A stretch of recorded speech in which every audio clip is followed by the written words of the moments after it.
You know, someone very profoundly once said, many years ago, that if fascism ever comes to America, it'll come in the name of liberalism. Oh, beautiful, full, spacious skies, for amber waves of grain, for purple mountain majesties above the fruited plain.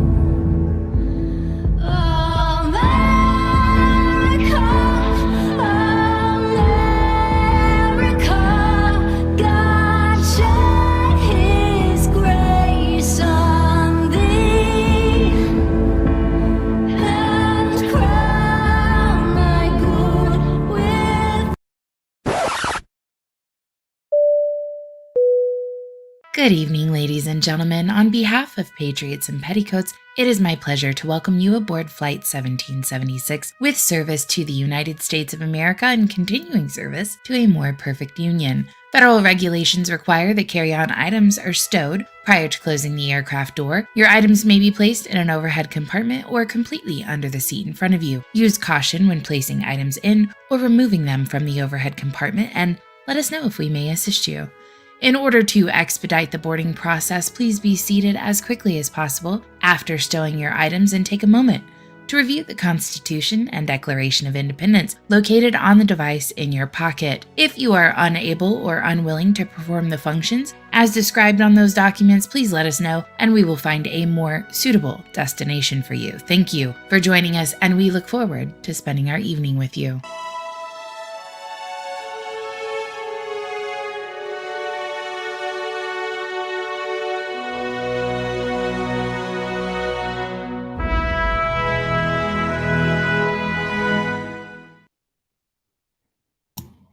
I had everybody muted.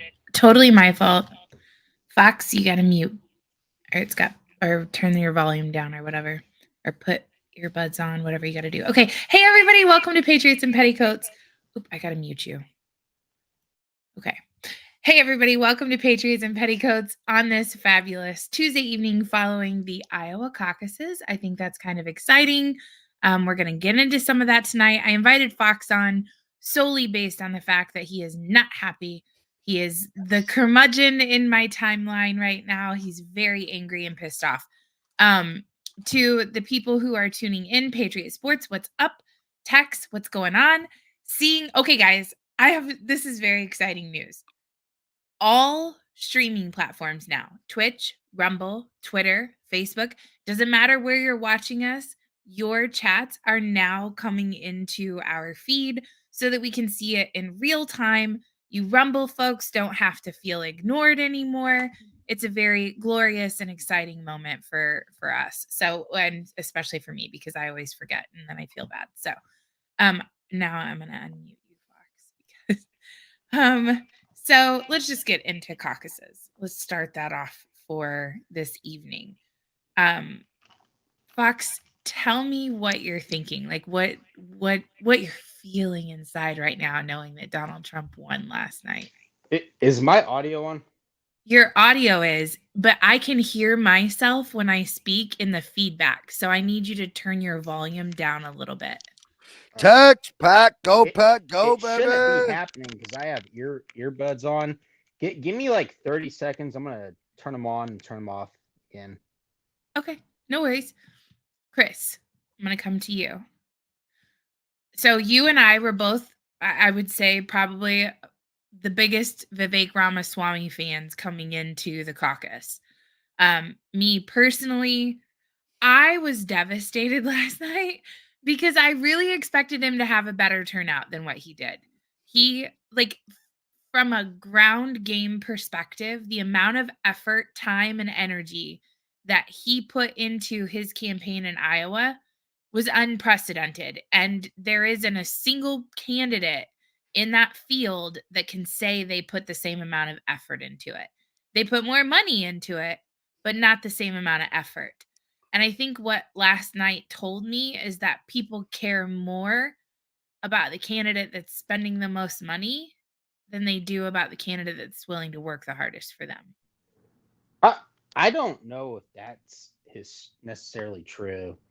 And the two examples of that would be Huckabee in 2008 did a stellar performance even though he had zero money, and Meg Whitman in California, who she created entire magazines of the policies she would enact and spent probably more than any other candidate for governor in history, and she still lost by significant margins. The whole Vivek thing is the guy was running, and even the last days of his campaign were, I support Trump, I like Trump, I'm going to save Trump, which is a very bizarre position to take when you're running a campaign. He did. Is it really, though, if you're trying really hard not to alienate Donald Trump's supporters? Like, look at DeSantis and Trump right now. Their supporters fucking hate one another. Well, They're yeah, constantly at one another's throats. That's true, but who started it? Yeah, forever Trump was in his surrogates were trashing DeSantis. People in Trump's camp who Trump takes pictures with today were saying that he murdered his sister and that his wife faked cancer. And then there's a little slightest bit of pushback, and all of a sudden it's your persona non grata to the Trump people. And that's because anyone who says anything bad about Trump is the enemy of their whole grift world. You're not allowed to even critique him. And that's because of how much of a cult the Trump world is. And up until recently, DeSantis has not really pushed back hard enough on that. I think Haley probably will start to be more anti-Trump as time goes on. But I do think we're going to get into this stalemate of Trump with a very thin majority and then two other candidates eating up the rest of the electoral vote. So that was a discussion that Exit and I had last night in our little recap space that we did. If you look at the numbers, it's not like Trump resoundingly won. It's not like he went in there and these other people got no votes. DeSantis got 21%, Haley got 19%, and Trump got 51%. So if, let's say, in some sort of perfect world, Nikki Haley, she's not in the race anymore. Let's say that happens. DeSantis is going to pick up a significant number of her supporters because they're still going to not want to vote for Trump. And probably 50-50. And this so you think what do you think the other 50% are going to do? Just abstain? I think half of her support is Democrats coming into the race to vote for her. I don't think they'll stick around for the nominee or any other candidate other than her. Yeah. And I know people who were caucusing on the ground or canvassing for her, and their take was get Democrats, focus on winning Democrats over so she can continue in the primary. And it seems that that's her campaign's formal strategy as well. So do you think, okay, hang on a second.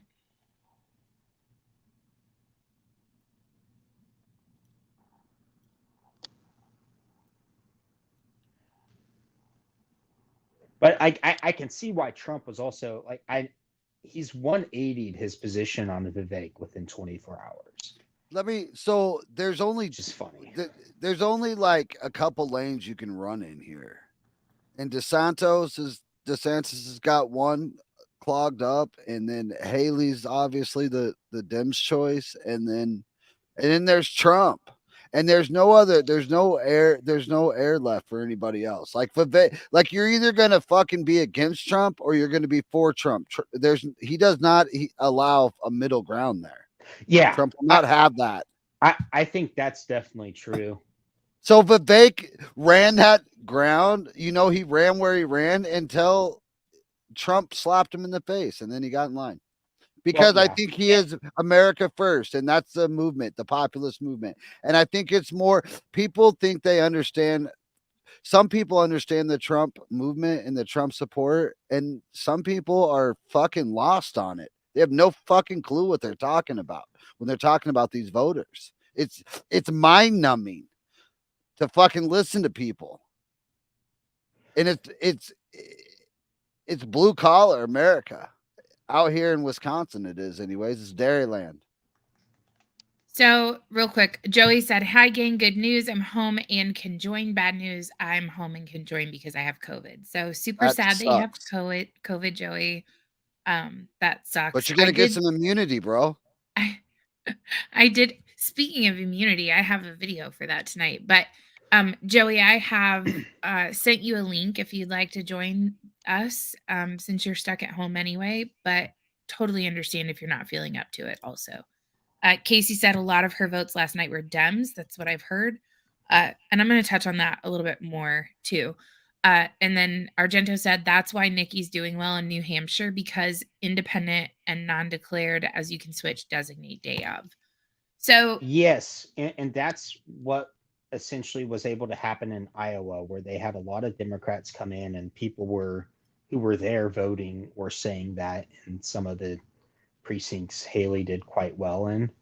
And before we get too far off into that, I just want to say, like, Vivek probably stole an electoral vote for Trump. Not that he earned one, but because of how many votes he took. Trump, if he wasn't in the race, Trump may have 9 of the delegates. So let's talk about delegates for a second. And that's where I think a lot of people are really missing the boat here.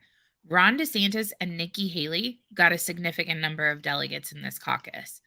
And the way that works, when you go to the Republican National Convention, those delegates are the ones that get to choose who runs for president through the Republican Party. And I think people just think, oh, well, Trump won the majority of those. That means Trump won Iowa and they're moving on. That's not how it works. So what could happen is you're losing these significant number of delegates to these other candidates. Can they not, like, they can whip those other, like, the Vivek delegates and stuff like that and pull them over to their side if they remain in the race prior to the convention? Yes or no? Yes-ish. It's McDaniel's choice, isn't it? Like, she can make the final decision, right? It depends really based off of who are going to be the pledged delegates representing the state who go to convention. And there's two factions of the Trump support, or there's really 3. One's grifters, 2 are boomers, and then there's the blue collar. And how most of the states do that, if you want to go and be a delegate and go to the convention, you have to pay your own way. The party does not fund you to do that, which means if they can afford it, they can go. That's one part of it. Another part is they've never done this for somebody like Trump, who's got a 50% support. Let's just assume that stays the same throughout the rest of the convention. But I have seen them. I was there in 2008 when the RNC refused to recognize Ron Paul's delegates. And there was a walkout. It was a lot of drama. But they just straight up said, no, your votes don't count. We're counting them towards McCain. Fox, is Trump going to win this in your mind? I take your emotion out of it. I don't know. Okay. He may win the primary. If he does, it's going to be. I'm talking about the primary. Yeah, the primary. He. I don't. I would say he probably has a shot. We'll see if Who's your favorite? I endorse DeSantis.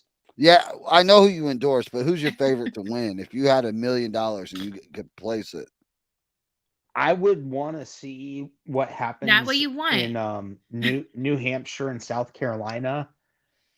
before but then you the place odds it. are going to change in the fucking book.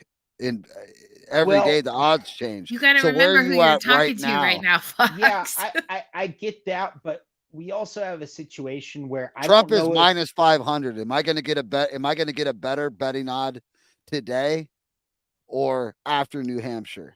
so At minus well 500. what are you basing it off of? Are you going to base off of who To gets win the the more primary. delegates or who's the nominee? To win the primary, yeah. Who's going to be the nominee? I don't know. And the reason How I say about who that, to win New Hampshire?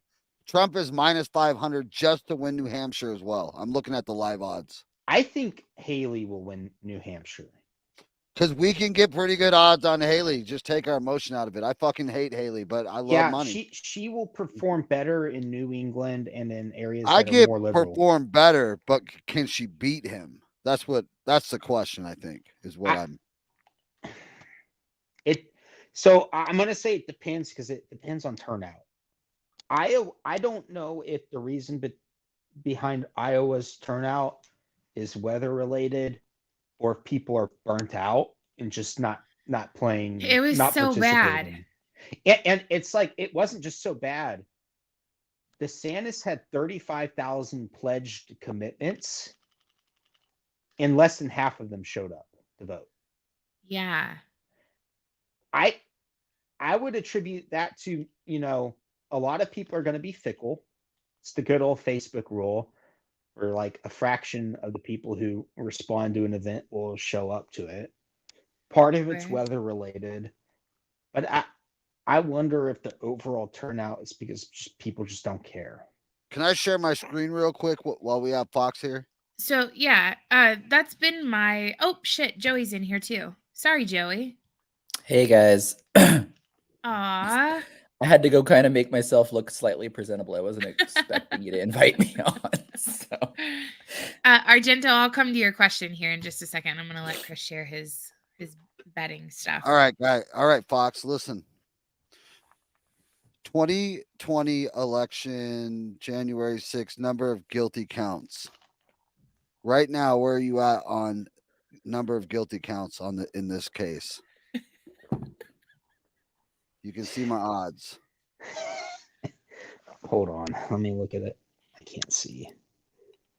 You didn't know you Wait, were I'm getting sorry, a DJ hour for for election betting. Hey, look are at there I've also betting got odds on the January 6th convictions? Like Yes. absolutely. And I've just been waiting to get an attorney here to talk me through this real quick. Is this between 1 and 3 plus 150? Is that good money? Fox is gonna have to give his I would disclaimer. I'm never- not giving I would any. never bet on a jury, man. I No. would never and I know a lot of the people in our community. How are about like, Georgia? I'd rather Because be that's a judged smaller by 12 community. than be carried by 6. I'm telling you now, I'd rather be carried by 6 than judged by 12. Okay. Never leave anything in the hands of Okay, the but this jury. is going to be easier for you. So the hush money, Stormy Daniels, number of guilty counts. At there's going to be a 25, lot. 25 or more plus 100. Is that I'm getting even money with no vig on that? You like that? Man, I don't Obviously, the book thinks there's going to be a lot. there's going to be quite a few. And Here, I'm just going to I go would not 25 go or more off of the because numbers, they fucking man. hate that guy, man. Well, yeah, and the other sad thing about it is if you like him, the reality is he did We'll put do a lot of 25 that American. shit. Hey, He did you do want a lot of to it. you do it when you're putting 25 American on your future president. How many fucking guilty counts he's gonna get on this porn star fucking case? That's when you know you're living, baby. Now we're living. This is Holy it. shit. And I appreciate you. Well, I that appreciate I love that you, comment though, money. like the middle of this country is going to make their decision based off of that. And so like even if he wins the primary, I mean I'm confident to say like there's no way in hell he'll win re-election as Do you president. think the royal family's gonna hold a referendum on the monarchy? Because I can get sick odds on that right now. No, I unless think if that something I think it happens would to be Prince Charles. yeah, I think it would Okay. be way Man, that more would be King likely good that odds Charles. though, right? Does he? Plus Do we even? I 6,600, don't even right? recognize him as king. He's still prince. Man, we could. He's not a king. He's a loser. I think it'd be way more likely that Charles would abdicate in favor of William than there's a referendum on the monarchy itself. So, Like do you know that Nostradamus predicted that this year? Heather, you and Nostradamus predictions. I put it on there. Like, that was my first. I do it every year. It's my first episode of Everything Yesterday This Morning is to go pull the Nostradamus predictions and share them. King Charles abdicating his throne is actually a Nostradamus prediction this year. Well, that's a rumor. Was it that's specifically swirling. a King Charles? Here, this is up Joey and Fox's alley. Does Ron DeSantis have a shot in New Hampshire? I can get plus 15,000 for Ron DeSantis. That's, I mean, we can all do math, right? We like that, those odds. Okay, But I just saw. I just saw a poll suggesting that the top two right now, or that the order in oh my gosh, guys, don't get COVID. You can't think. The Hampshire. order everyone's coming in New Hampshire I have right now COVID every day then. is Haley in first place, Trump in second place, and DeSantis in third place. But New Hampshire is a weird animal because the independent vote is what swings New Hampshire every time. Because the independents can vote in the primaries. It's the same thing like Nikki Haley, where she got some help in Iowa, is that I guess for some reason Democrats are allowed into the Republican caucus meetings, which is bizarre to me, but whatever. Well, you're allowed to change your so you can change your party yeah. affiliation. your registration. Yeah, I do that. I vote in the other team's party. Nikki you Haley's really? got appeal. Well, I do because where I live, the nature is like I know who the Republican nominees are going to be most of the time, and the more important races are the local ones, and those are decided at the Democrat primary. So may as well maximize local. Okay, real quick, while Chris is pulling this stuff up, I'm going to go to some of these questions real fast. Oh, we're good. Argento, You can take it off. Argento said, I understand that some rules changed regarding delegates, similar to faithless elector laws. Do we have any information on that? I don't personally. I haven't looked into that, and I would assume that that's been a state thing, or are you talking about the GOP in general made changes? That to rules? would have to be the convention, the GOP that's what I rules for the thought. convention. Faithless electors is more for the presidential and the slate of delegates sent to the Electoral College. The parties get to decide the rules on how delegates are counted. And the Democrats have been notorious for doing this. In 2008, I think they did it in 2012, and then again in 2016. And that's partly because of their whole super delegate system. They revise it all the time. So that's part of the way that they got they screwed Bernie out of the nomination to begin with. Yep. In 2016. And then that's how they screwed Hillary out of the nomination as well. Casey says, I don't think they'll allow him to. They will put him in prison. So the guy let's who say, I mean, you can run from prison. Yeah, but let's say that has so Fox, he can stay nominee in prison. Like that's Yeah, you can run for what is it? High crime. What is the standard for that's being... the standard of impeachment is completely different from the I know. standard I was saying the wrong thing. What's the So it's under the 14th Amendment. It's whether or not you've been convicted of sedition sedition or treason. So then Fox, let's just say, because this is more of a legal scenario than a political one. Trump is convicted of something that has jail time attached to it, which of course he gets from a liberal judge in New York or DC. He would have to be president from prison until Congress impeaches and removes him, correct? Yep. Okay, that's Can't he pardon himself from prison though? I guess that remains a question, doesn't it? Can you pardon yourself of a federal crime? Would be an. There's no actual precedent for it, Fox. There's is there? no precedent for it.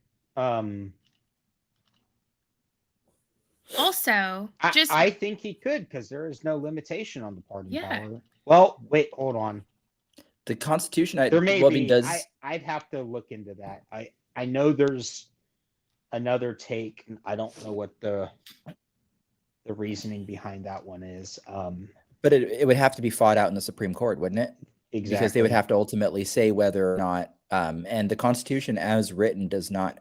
I mean, he can only pardon a federal crime. That's the limitation. Yep. Right. I will say this: if there will be a lot of people who show up to vote for him if he is put in prison or convicted of a bunch of things, even if he doesn't go to prison for that. I can't tell you an over/under. I don't know. So But I if want to nothing touch on this happens real to him, fast. if nothing happens to him, I think there will be minimal interest in his reelection. So okay, so I talked about this on my morning show, but I want to talk about it here real fast. So so Joe Biden has been calling the media over to Delaware for off the record meetings. And in these meetings, he's been kind of like lambasting them, saying, "You're not covering what I want you to cover. You're not saying favorable things for my administration." Essentially, like, you're not sucking my dick good enough. And so I mean, now, that's a serious offense. right. And so he's saying, stop focusing on the lawsuits. I need you to focus on what he's saying on the campaign trail. In addition to that, you've seen a shift in the language from the White House account and Joe Biden's account, where they're saying Donald Trump has exhausted all legal recourse and he still lost the election. He's not talking about, because here's the thing. What you just said is true, Fox. Shy of sedition or treason, which are none of the charges that he's currently being charged with. What's going to the Supreme Court right now is, can the obstruction of an official proceeding be considered seditious so that he can not run for president? And if the answer to that is no. Right. So I think and that's covered under federal law already. Yeah. So I think that's why you're seeing this shift from like the Democratic Party, because they know he's still going to be able to run for president. So he wants them to stop talking about it because it makes them look stupid. Well, I think it definitely hurts them if it may. With their own, I don't know. like, I think I almost wonder if they're wrong on that. What do you mean? Because while it will drive out people for Trump, I mean, there's a ton of people who will never consider voting for him and will be more than energized if Trump is the nominee. Tex says, my dad went to college in Iowa. He said it was colder than normal. He said the weather was more like this, like his time in the military in North Dakota. Put all your money on the San Francisco 49ers in the Super Bowl. That's kind of my bet on that, is we're getting a Ravens-Niners Super Bowl. But that's a different show. Eric said, hey guys, my internet's fucking up or something. I dropped out of the waiting room a couple times. Won't be stopped by tyrannical big tech. I'll support the show from my iPhone. We love you, Eric. I wish you were here. That's my bet. They'll put him in prison. That's what Casey said. More on New Hampshire. As of October 11th, nearly 4,000 Dems have switched to undeclared, according to Associated Press. I was reading something, to Argento's point there, that the unaffiliated is actually the largest political association in New Hampshire right now. As far as moving away from partisanship. So one of the things that Ken said in the space last night, she's in Iowa, so she was at the caucuses last night, and she said that Vivek had no one there to, so I guess like they have surrogates or people like that will be there to kind of like promote the candidate that they want to win, but those are essentially sent by the campaign. So for example, in her particular location, what's the dude's name from God, hold on, I don't want to say the wrong name. Wesley Hunt was there for Donald Trump at her caucus location. So, I mean, he's fairly high profile. He's from Texas. So, like, Donald Trump's campaign paid Wesley Hunt to come from Texas to go into that building and give a stump speech for him in that caucus. Mm-hmm.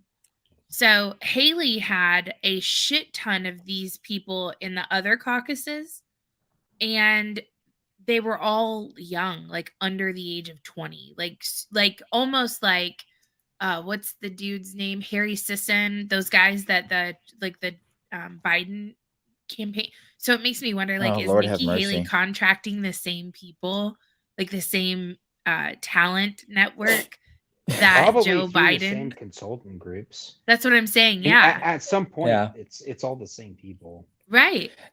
We got to think about how incestuous the Washington consultant class really is. I mean, you have the lobbyists, the consultants, they're all kind of in that stew amalgam in the swamp there, and they're all working together at the end of the day. I mean, right. Or, 20-year-olds aren't skeptical of neoconservatism because they weren't born yet to see its absolutely most destructive effects in the global war on terror. Also that. I don't know if that's necessarily true. I mean, the funny thing about the Iowa results are that, millennial and the older Zoomers came out in support of DeSantis far more than they did any other candidate. I haven't seen the autopsy yet. I'm going to have to really take a look at it. Dig into the numbers. Eric said, why are the odds in favor of a female Republican vice presidential candidate? Female -200, male 150, plus 150. I think it's because there's 3 people that people are looking at. Tulsi Gabbard, Nikki Haley, and Kristi Noem.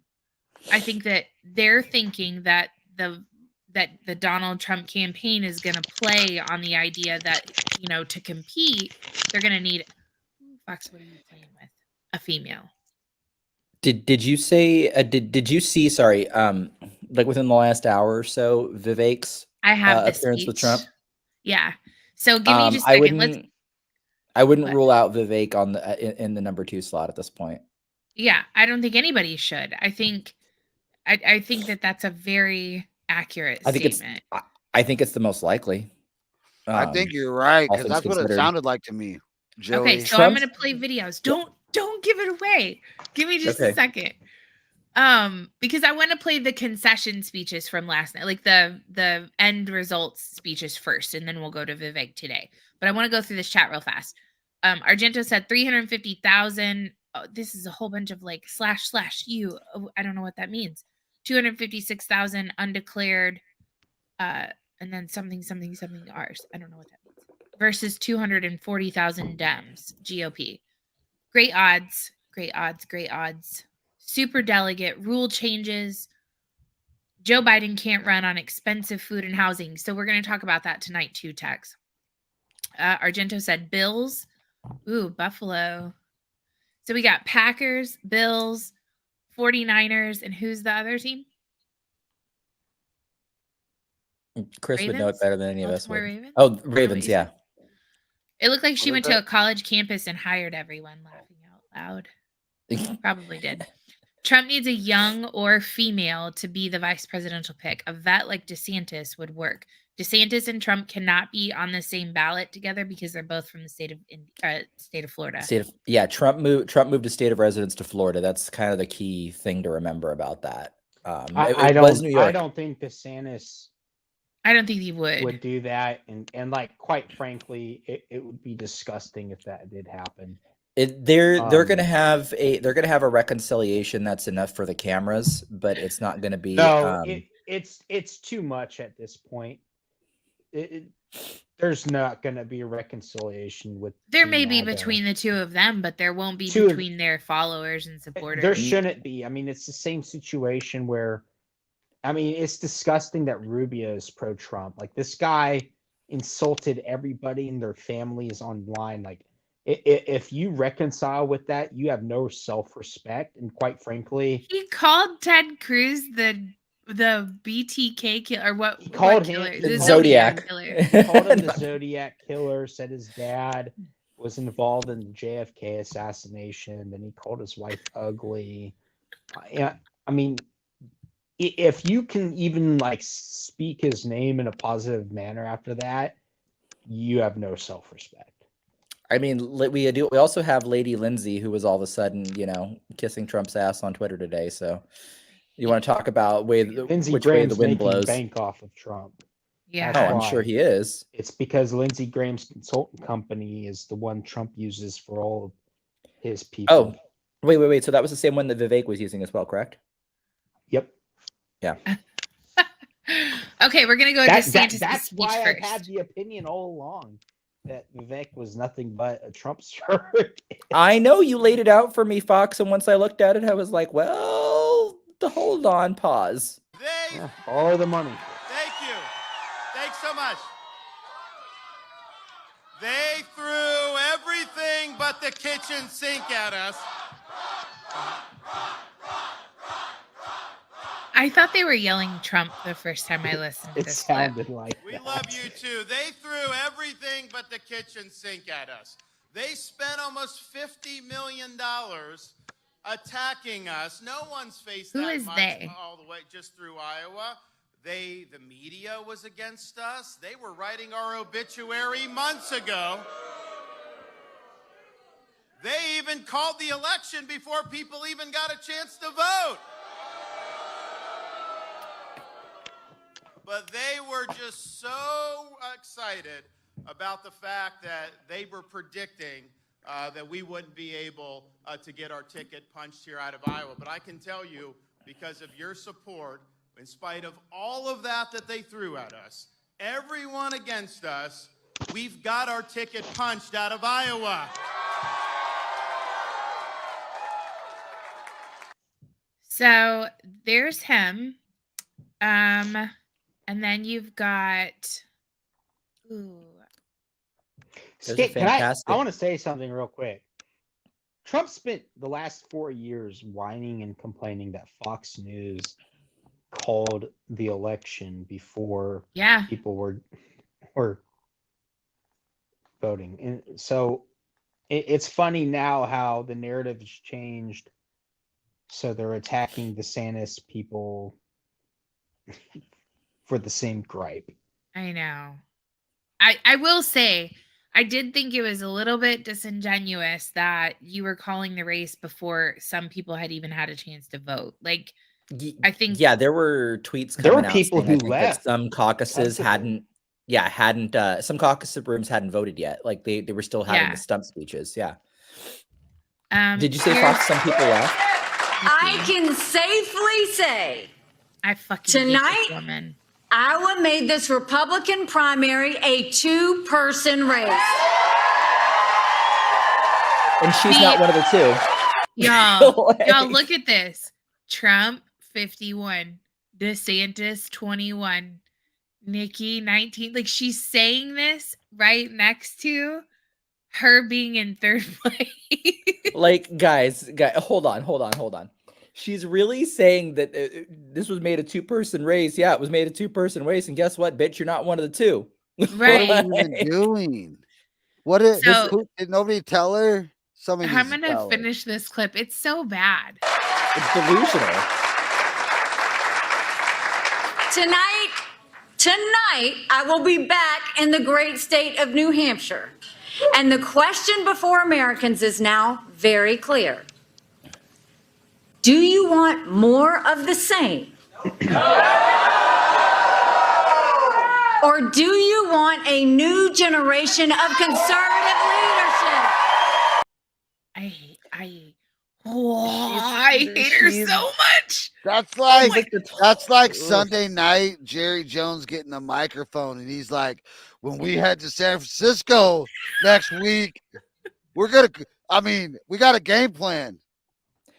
Bitch, Heather, buy I'm going to send you a tickets? meme to You share. better with- buy tickets, Jerry, because it's sold out." So 'Cause- bad. Today's Oh shit, sorry.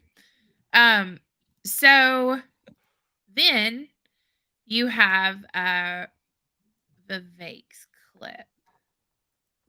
Came in fourth tonight. Let's hear what he has to say. He's there with his family. Not just to the Democrats, but to our own side, and not just to other campaigns and candidacies, but to ours. And so I will stick to the truth tonight. The first hard truth, and this one's hard for me. I got to admit this. But we've looked at it every which way, and I think it is true that we did not achieve the surprise that we wanted to deliver tonight. And I think that that's just a hard fact that we're going to have to accept as a campaign. And the question then is, what do we do that is right for our country? And so Purv and I, we actually didn't make this contingency plan before everybody told us to. We said, no, we're not doing that. But we talked about it tonight. We took a little bit of time in our apartment in Des Moines before coming here to make some hard choices. And I wanted to make a couple of announcements tonight to get the business out of the way. And then I want to tell you where we're going. As of this moment, we are going to suspend this presidential campaign. And this is going to have to be, His wife there's is no almost crying path right now. for me to be the next president absent things that we don't want to see happen in this country. And I think that I am very worried for our country. I think we are skating on thin ice as a nation. We have done everything in our part to make, and done, every one of us in this room has done our part to save this country. And I am so proud of every one of you who have lifted us up. But we're a campaign founded on the truth. And so that's why we've made that decision today. And I'm also making the decision that this has to be an America First candidate in that White House. As I've said since the beginning, there are two America First candidates in this race. And earlier tonight, I called Donald Trump to tell him that I congratulated him on his victory. And now going forward, he will have my full endorsement for the presidency. And I think we're going to do the right thing for this country. And so I'm going to ask you to follow me in taking our America First movement to the next level. Vivek Ramaswamy suspending his campaign tonight, endorsing. So, okay. I just want to touch on this real quick. Somebody made a comment earlier and was like, if you supported Vivek Ramaswamy, which I didn't, not like that's what this person was saying, I'd be pissed that he went through that and the whole time he was planning on going and working with Donald Trump as his like number 2 or whatever. And I mean, I know that that's what is being said. I understand you guys pulled like the information with regards to the organization who was handling like his campaign stuff, like his campaign management and stuff. But those firms are few and far between, so why not work with the best one? Like I can kind of see where two parties or two candidates would be working with the same firm. But my thought process is like, you don't take your wife and your kid to every single district, not once, but twice, if you're truly working for someone else. What if you take your wife and kids to every district twice, and get blown out and realize that, and you were on the ground, so you talked to a lot of people and realized, no, this Trump thing, he is who this country's behind, and I'm America first, and if this is what the citizenry wants, then let's get behind it, and let's just go all in. Yeah, like I think seems maybe like that kind of guy. Yeah, and look at him and Trump are a lot aligned. And if Trump would have be in prison right now, like that was the plan, I believe, on the left, then Vivek probably sucks all of that MAGA moment. I don't know. Like I know like you guys have always hated Vivek, but like he seems so much more genuine than anyone gave him credit for. Like he really did. Vivek. Yeah. I'm speaking more directly to like Joey and Fox, not you. DeSantos brothers.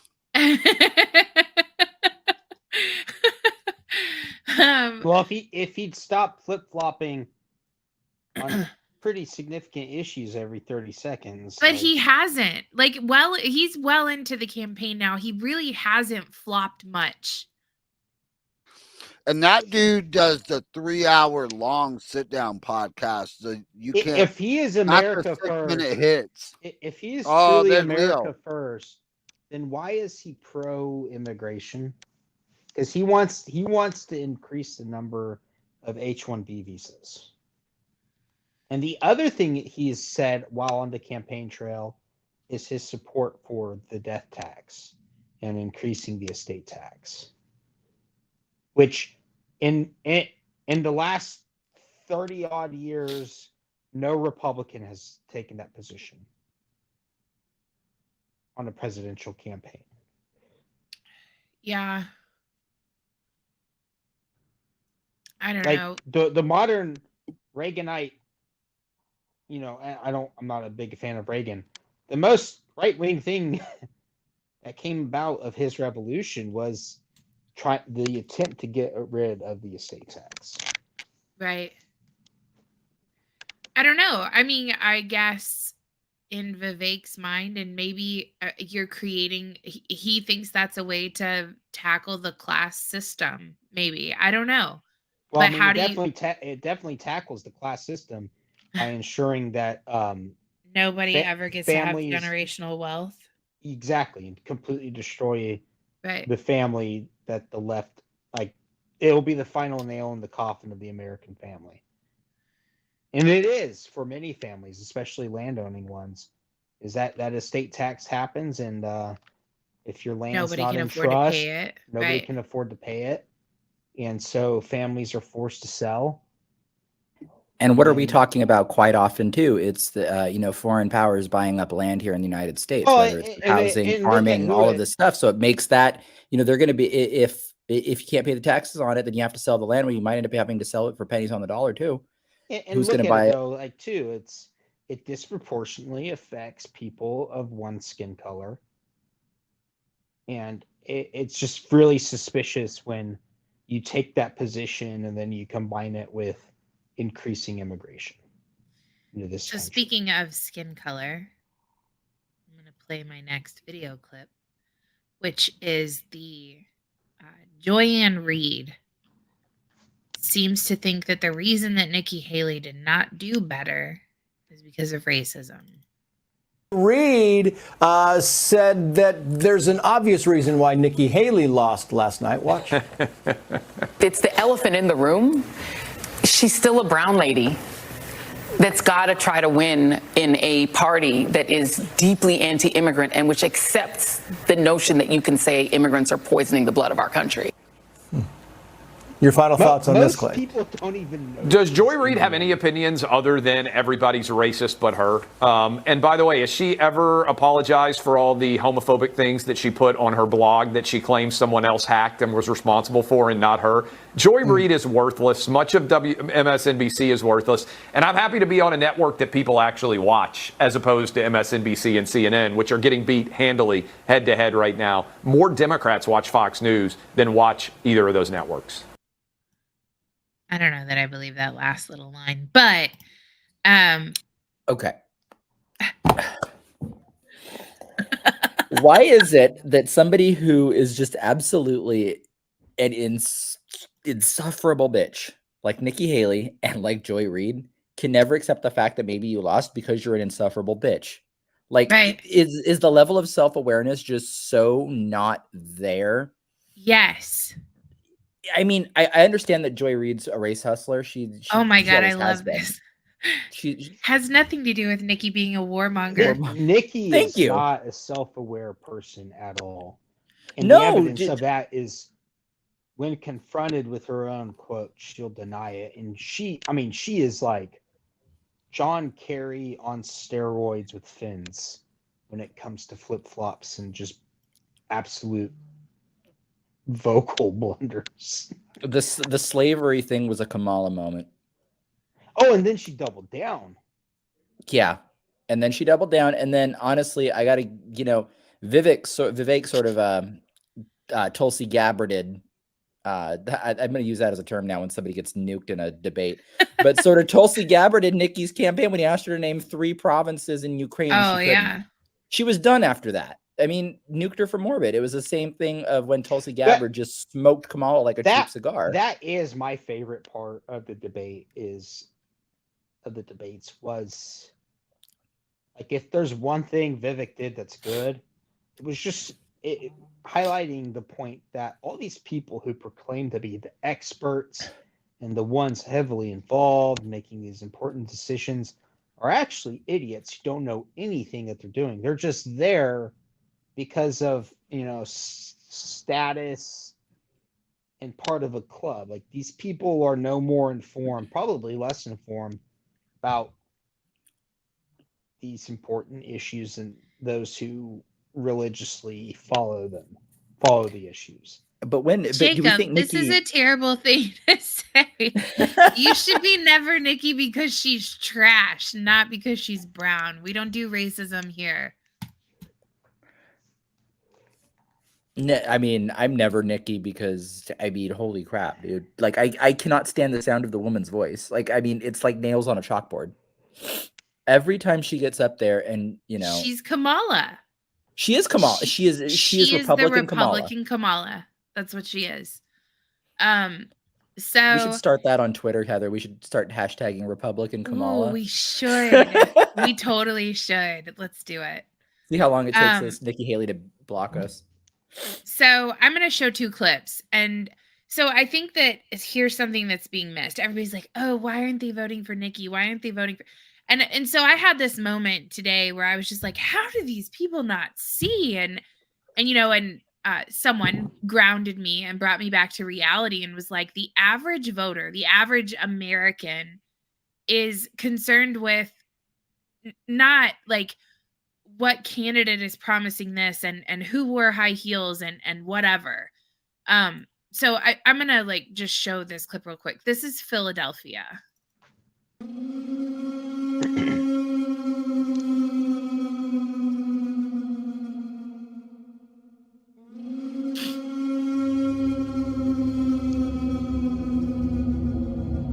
Sorry for the weird music. I didn't put that on there. It was on there itself. Philadelphia is the shittiest city I've ever been to in my life. And I've walked some of those really shitty streets. In hindsight, not a wise idea. Yeah. But I mean, these people aren't concerned with what Nikki Haley is doing with her high heels or what biotech firm Vivek Ramaswamy invested in. But they're probably not going to vote. Right. Which is why we have such terrible turnout, because there's nothing but pure apathy. Where is that? Who runs Philadelphia. that city? Who runs that city, Heather? Let's see. Who is the mayor of Philadelphia? That is fucking... You have failed. Who's the fucking mayor and the governor? Sherelle Parker is the mayor of Philadelphia. She is a when I went to Philly, it was she a Democrat? Pre-COVID. Yes. It was pre-COVID, and it was like that all downtown. Even in like the tourist areas, homeless fighting everywhere. Everything smells like piss. And I walked by a couple of the public schools they had, and it was nothing but BLM signs and rainbow and trans signs on the schools. It was When like is that in enough Boston. enough? It was like that in Boston too. I mean, Boston was a lot cleaner than Philadelphia was, but I was standing, Heather, and you'd appreciate this because you love American history so much. I was standing on the site of the Boston Massacre in front of the old state capitol, and thinking about where Massachusetts is now politically, and I'm just going, how do you live this steeped in this history and go into these thought patterns that result in the left-wing shithole that Boston has become? Like, it doesn't make sense. It's there in front of you every day. I mean, the victims of the Boston Massacre, was funny. I did a cemetery tour, and one of the things they told us was that is that funny, Joey? No, I'm just kidding. Go ahead. The victims of the Boston Massacre were actually buried at the front of the cemetery as a method of propaganda to help incite the revolution, so that when people walked by the cemetery, they would remember the Boston Massacre, and it would help to kind of foment the American Revolution, which of course ultimately it did. It was like an old form of propaganda. But you sit here and you're at, I'm at the Old South Church where the Boston Tea Party was planned. I'm seeing all this history, everything that I've heard of, growing up, and I'm thinking, how does it get to this point? It's the same with Philadelphia. I mean, Independence Hall's in Philadelphia. Yeah.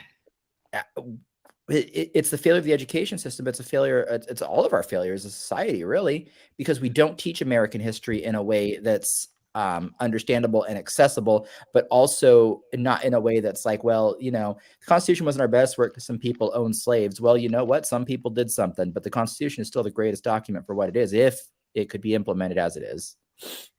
Speaking of which, if you really want to learn some good history, Wednesday night for Liberty Library Book Club, we're currently reading the Anti-Federalist Papers and the notes from the Constitutional Convention and how this country came to be what it is today. So you're welcome to tune in. It's at 10:15 Eastern Time. Little personal plug right there for you guys. Normally I don't do that, but okay. Argento says, here's my issue. The Dems continue to be in control of cities and municipalities. Never change. They never change. They get worse. Yeah, with one exception. I think the only Republican mayor is Francis Suarez in Miami. Yeah, I don't think that is a pattern that will ever change. No, I don't think so either. I don't see there's not going to be another Rudy Giuliani in New York, that's for sure. People of color demographic continue to vote them. Speaking of which, let's go really quick because I want to just touch on this real fast. Of people voting for stupid fucking people. Kathy Hochul is allocating $2.4 billion specifically for the illegal immigrant for a state. Yeah, that's a lot of money to be delegating to illegal. So $2.4 billion of taxpayer money is going to go to the immigrant crisis. Spending will help migrants get housing and work authorizations. But there's more. She's allocating $2.4 billion out of the state's budget of $233 billion.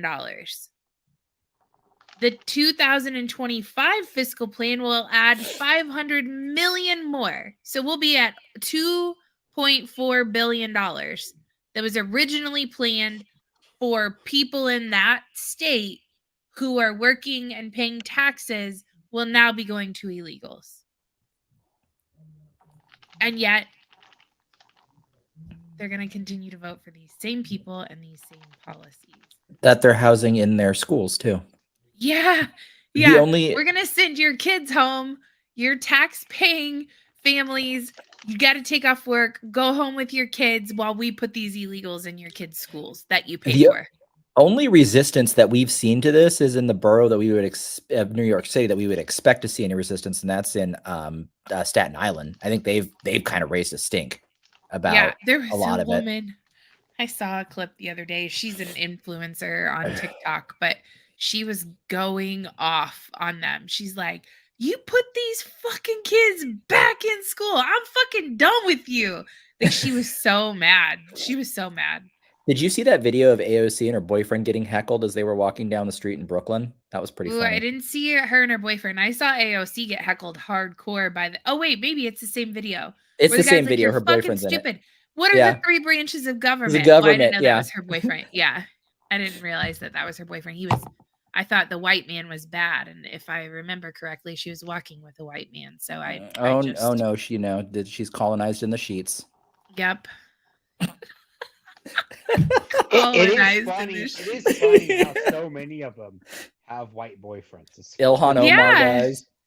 No, that's goaltending. Sorry, I apologize.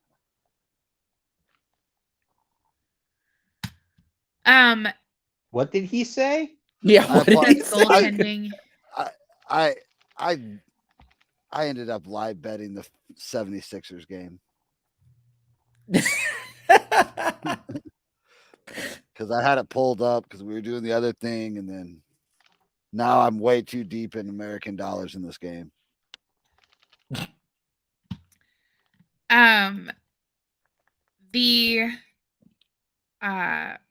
So I got just a few more clips that I want to show, and then we'll do 2 truths and a lie. Yeah, you're going. There's zero chance you win this week, Heather. Zero. Because everybody's in here. I got it this week. Doesn't matter. I don't know what everybody else is doing. I got this. Okay. Okay, so saw this clip, and this is just kind of like to piggyback off of Joyanne Reid saying that white people are the problem, that we're the elephant in the room with our racism and all that stuff. I'm gonna practice how I'm gonna do it. I'm gonna practice how I'm gonna do it. I gotta get the right leverage. This is another Democrat-run city. If the cops lock me up, I'm paying my own bail. I got it. Oh shit!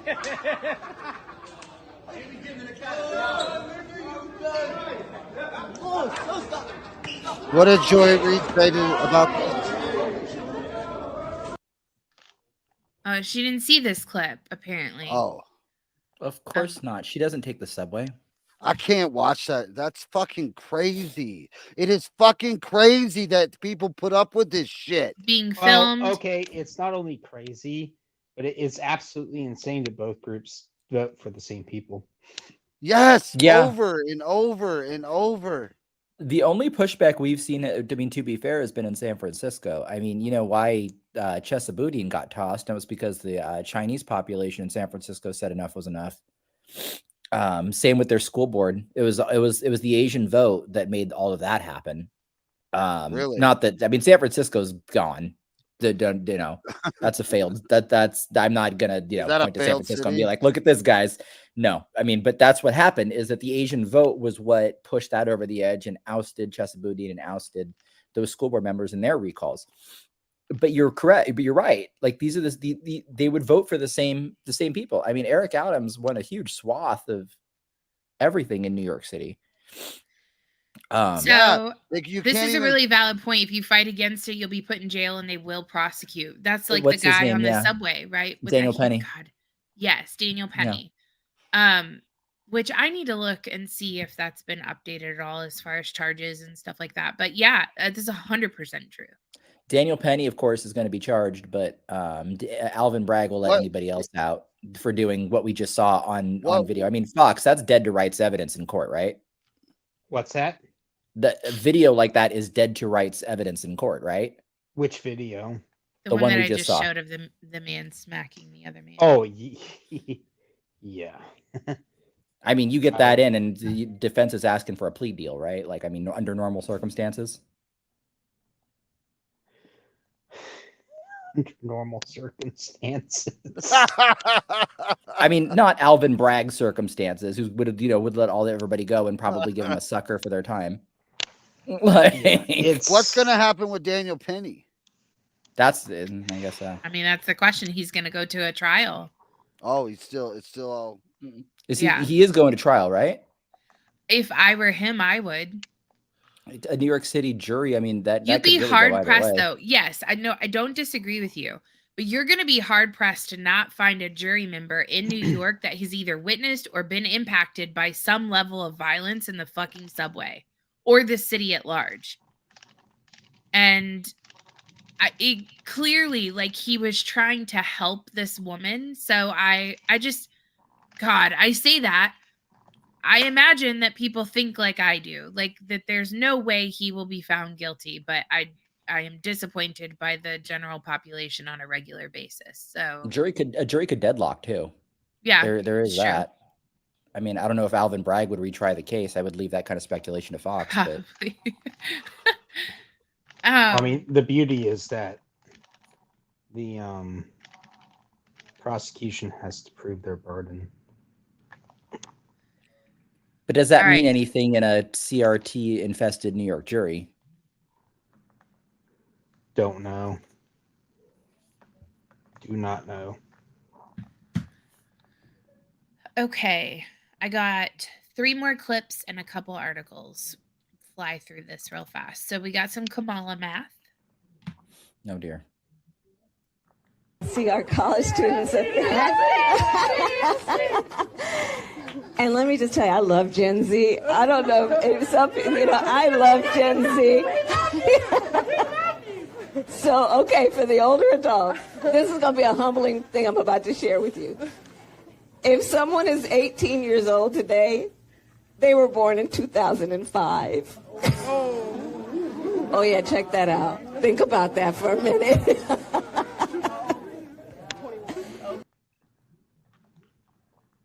What? Am I supposed to? See, here's the deal. Whoever, if This whatever woman is an old Republic- man's heartbeat away from the nuclear codes, guys. whatever Republican wins, whatever vice president gets in there is going to look like an absolute rock star. If Trump takes Vivek and his energy underneath for his VP, he is going to look like a fucking rock star compared to Kamala. Oh, Vivek's gonna smoke her. Oh, That would it be would not be that's pretty. without it wouldn't be. I mean, anybody would. Kristi Noem would smoke Yes, her. I might smoke her in a debate. Stoned. But the thing With a is dick. that after what Vivek did to Nikki Haley, I know for a fact that he would just he would just go to town on her, and we would be Oh like, my God, stop, I stop, want to she's see already that dead. debate so bad. Like it makes me so happy inside to imagine Kamala Harris and Vivek Ramaswamy having to debate one another. Like oh God, I love it so much. Trump told Brett Baer and Martha McCallum that he's already picked his VP, so we'll probably see sooner rather than later, I would think. And I don't think we've even heard, because Trump's not going to pick a person who is I think you're right, Fox. a flashy person who is it going to be makes Ben Carson? headlines. Ben Carson. Ben Fox? Carson. He's actually trending He's right a big now. favorite.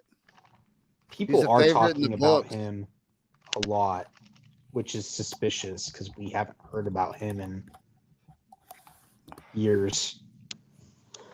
I don't know, probably. All right, so the World Economic Forum opened up their big Oh, shit today. So for disease X. yeah, Time. Order seems to know this is the not be president. New the order president, anymore. Red We Day. are on the way to a new order, so we are between orders.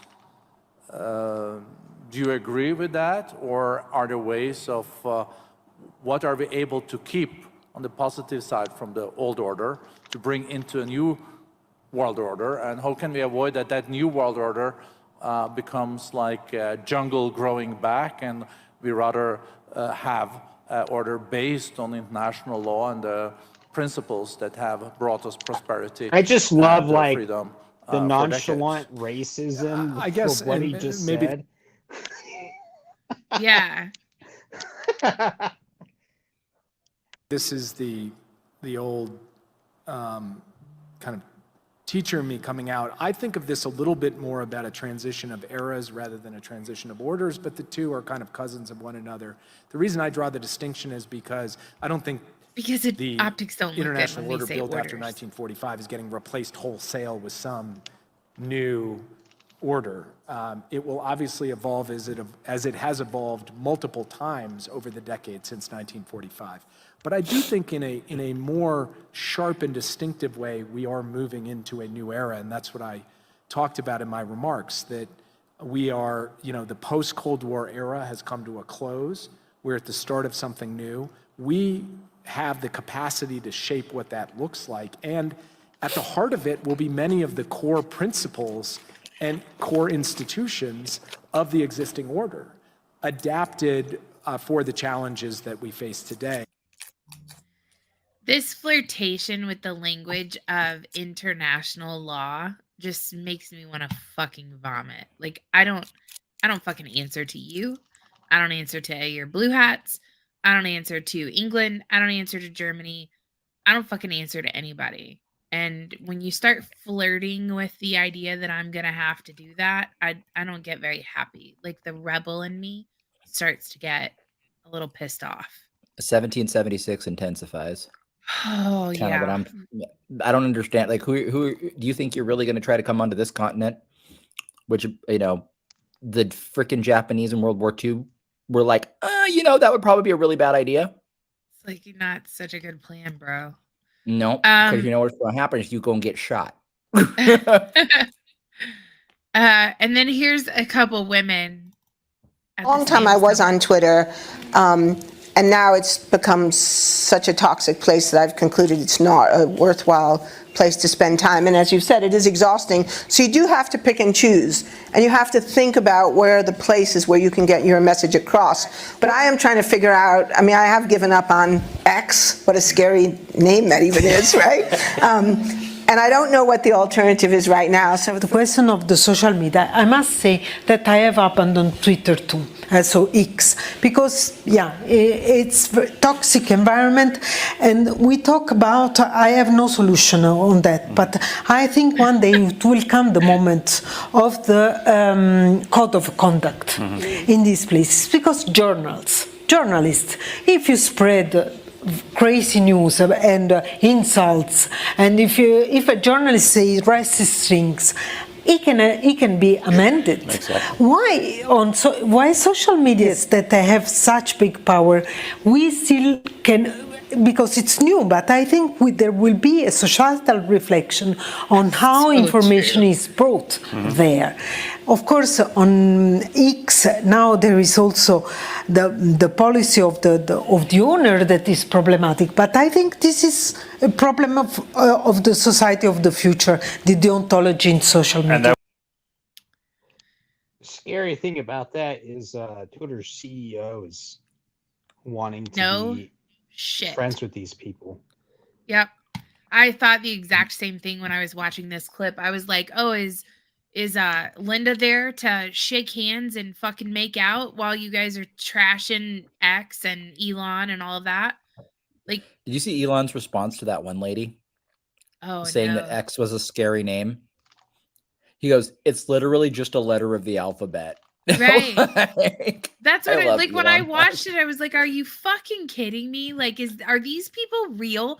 So then you see that, right? You see that contrast. These people are sitting on a stage, fucking filleting themselves, saying, oh, X is scary. It's a scary place. Did you see Philadelphia, sis? Like, that's a scary fucking place. That's a real scary place. Well, the letter X is not scary. They haven't, Heather. I mean, I did this with a friend of mine. I deliberately took them through a Skid Row. I wasn't going to go directly into Skid Row. I wasn't suicidal, but I took them on a walk to downtown LA to a restaurant that I really liked. It's kind of in the area. So I skirted Skid Row with them because these are left of center people. Sure. And they're looking at me going, Joey, what are you doing? I'm going, oh no, this is the way. I mean, it's kind of a long way, but but this is how we get there. It was how we get there, but I could have taken another street. Sure. And I said, I just wanted you to see LA because you've never seen this before. I know where these people are from nice neighborhoods. I wanted them to get a look at what decades of Democrat dominance has done to LA. LA used to be a really nice place. Right. It did. Downtown is beautiful. If you look up and you see some of the old stonemasonry and stuff, it's really cool. But people like this at Davos, they've never actually seen somebody hunched over, zombified on heroin or fentanyl or God knows what, because they live in these like insular worlds and in these, you know, upper middle class or even upper class neighborhoods. They've never seen any of this before. They don't know it exists. Right. And when they're driving through or driving by these locations, they're being driven by a driver and they're able to turn their head down when they're going through that area or whatever. They don't have to look at it. And I think that it's like one of the most frustrating things, you talking about like this bubble that they live in. It's like this virtue signaling, right? It's the same people that are saying free Palestine without ever having to see what happened, you know, there. The same people that are saying let all of the immigrants in that aren't seeing the diseases and rapes and child trafficking and all of that stuff that's taking place in addition to everything else. Even worse, Heather, like especially with the Free Palestine stuff, it's actually built into the ideology that there are there's cognitive distortions and cognitive dissonance at play in a sort of cult mindset that is allowing them to say this is Israeli propaganda. It's probably not real. So they could actually look at this and say, oh no, that's not real. Right. Yeah. It's just propaganda. It's just fake news. So a couple things to be on the lookout for that I just went ahead and snagged as screen grabs. There's a bill. Don't ask me the name of the bill because I don't have it pulled up. Give me just a second. I don't have it.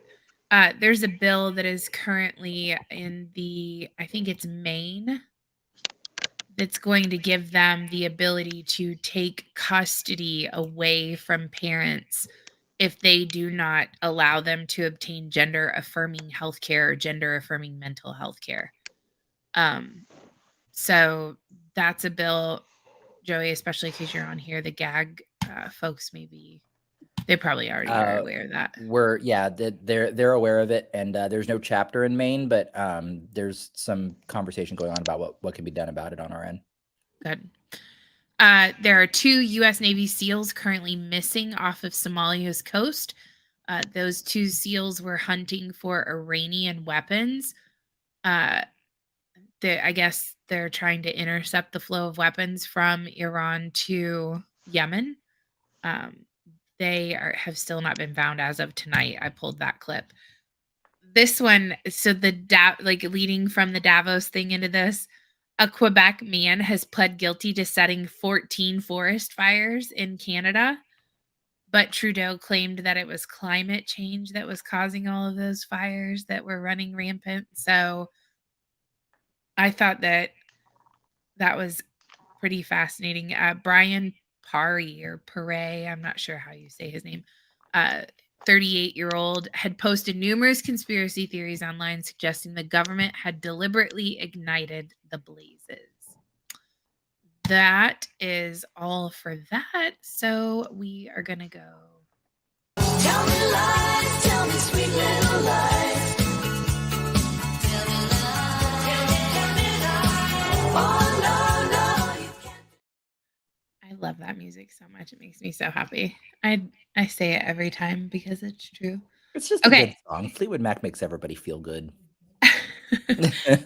For those of you who are tuning in for the first time or don't remember, we do a segment at the end of every episode of Patriots and Petticoats called 2 Truths and a Lie. Can you spot the misinformation or the disinformation? I find 2 stories that are real and 1 story that I wrote, and you have to determine which one is a lie. But you cannot cheat.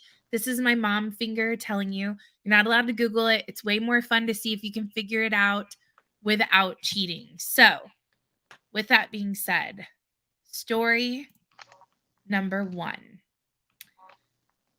Billionaire Richard Branson, in an act of generosity, has left individuals buzzing with excitement. This man has purportedly announced plans to offer free space travel to a select group of individuals. The Mr. Branson reportedly chose the unsuspecting group of individuals after a series of clandestine interviews. And according to sources, the gesture was inspired by a desire to share the wonders of space with ordinary people. The lucky individuals selected for this once-in-a-lifetime opportunity will reportedly undergo specialized training before embarking on a journey aboard a state-of-the-art spacecraft by Virgin Galactic Airlines. Story number 2. A dolphin spotted off the coast of Greece stuck out from their pod like a sore thumb. The striped dolphin, which has flippers that resemble thumbs, was spotted twice this summer. The rare creature was spotted and photographed by researchers with a scientific nonprofit focused on the study and conservation of cetaceans, or whales, dolphins, porpoises. The PCRI first reported the sightings in October while sharing the results of a recent boat survey in a YouTube video. Story number 3. When a professor at Beijing's Tsinghua University set out to write a science fiction novel about the metaverse and humanoid robots, he turned to AI for inspiration. The AI ended up generating his entire book, which then took out a National Science Fiction Award honor.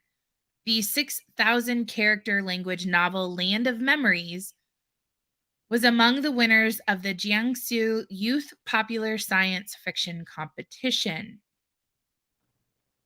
Those are your 3 stories. Which one is the lie?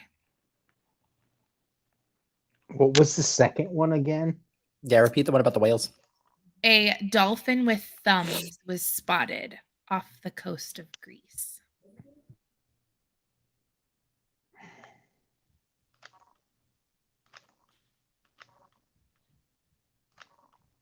We need Jeopardy music. I'm gonna say third one's the lie. So the Chinese professor creating the sci-fi novel with AI. I have the feeling that if that were true, we would have And that would have spread on like wildfire on Twitter. Casey says 3 also. And the first Joey, what do one, you what was the got? first story again? What was the first story again? The first story is Richard Branson, who is He's already done that too. So Oh, well, I mean, okay, I'm gonna say it's probably the third, even though that seems like the most plausible. I feel like that would have blown up. Third's the lie. Jake says 3. Chris, do you have 2? So the dolphin with thumbs, you think that one is fake? Okay. Chris, you're muted, by the way. Okay, I'm gonna last Got it. chance. Peaceful Trader. There's quite a few of you who are in here that have not chimed in. If you guys want to pick a story real fast, I'm gonna go ahead and say it. The lie is actually story number 1. I did not know that Richard Branson had actually done that. So he's already done that before, where they, yeah. So does that count as a lie because he's done it? I don't know. Like, I guess not, but I really did write that today. And because everybody gets, like, they figure me out because I don't use, like, specific people or specific locations in the stories that I write. So I decided to, like, actually use a person's name with this particular story. Coach's challenge flag on that one, Heather. But you all guessed that the sci-fi thing was not true, and it is. So we still lose. So yeah. This happened December 20th. So it was right around the holidays, and I wonder if that's why it didn't. Thank you. Look, see? It's still a made-up story, so yes, it's fake. Why didn't you chime in and guess then? Okay, so real quick. I thought this was actually really interesting. The professor's name is Shen Yang, and he did in fact use the AI, and it did go on to win an award, which So I guess maybe like just real fast, the last little touch before we end the show. Like, where do we fall with that? Like, how do we feel about someone being able to, because anyone can use it, right? Like, at what point do we start getting AI generated books and things like that where, I mean, like, fuck, we could all be authors now. We could just go generate an AI book and then go win some fucking awards and take credit for it. Like, how does that work from an ethics perspective? I can only speak from slight personal experience here, but universities are starting to put in AI generated into academic honesty policies. I mean, unless your name's Claudine Gay, but but that's She starting just to make had a its way in title there. change, nothing else. AI pop music. That's true too. Okay, so I actually did this. So there are, like, I can sing. So I have a mic, like a good mic. I sing into the microphone. And I'm not like a super great singer. Like, let's be honest. I can be truthful about that fact, but I can put it through an AI synthesizer and it fixes all of like the pitchy issues or whatever.